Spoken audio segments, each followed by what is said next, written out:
And now to other headlines. President Trump traveling back to the U.S. following his historic summit with North Korea. Right now, both sides seem confident going forward, but exactly what has been agreed upon? CBS 2's Dick Brennan here now with more on this. Dick. Maurice and Christine, North Korea has reneged on its nuclear deals in the past, but this time President Trump believes things can be different. The big question, will Kim Jong-un be true to his word that he will leave the past behind?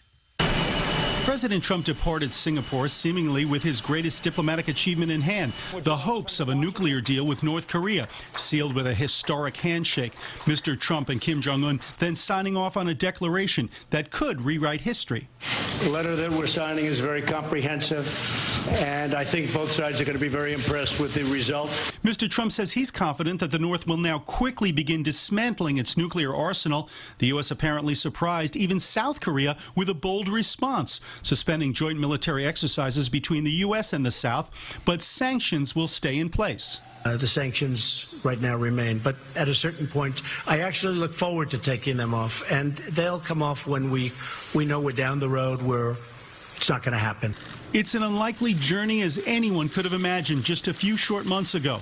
Two bickering leaders trading barbs with the fate of the region hanging in the balance. The president even dubbing Kim Little Rocket Man. But now the makings of a deal to denuclearize one of the most dangerous neighborhoods in the world could lead to a significant diplomatic coup for the president. The biggest win is that 6 months ago, we were talking about the possibility of military preemption against North Korea. It's almost inconceivable now that there is a short-term risk of military conflict. That's a win for the North Korean and the South Korean people. But how long will denuclearization take place, and how can the U.S. verify what the North is really doing? North Korea has a history of breaking its agreements with the U.S., and some critics say the declaration signed by Mr. Trump and Kim Jong-un is too vague. The entire document is short on details. As we have learned in the wake of the collapse of the 1994 and 2005 agreements, North Korea is liable to backtrack on vague commitments as soon as it's in its interest. But Mr. Trump insists he has no illusions and will be carefully watching the North. And he told Fox News' Sean Hannity what he's done is a vast improvement on his predecessors. They had a policy of silence. That's not the answer. That's not what you have to do. So I think the rhetoric, I hated to do it. Sometimes I felt foolish doing it, but we had no choice. The president also took the time to honor the memory of Otto Warmbier, an American college student beaten and tortured by the Kim regime, who then died from his injuries after he was returned home to his heartbroken parents in the U.S.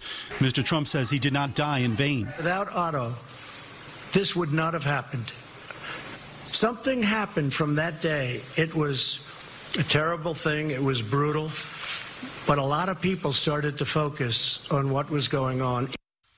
In a statement, Otto Warmbier's parents say they appreciate the president's comments and that they miss their son every day. They say they hope something good can come of this.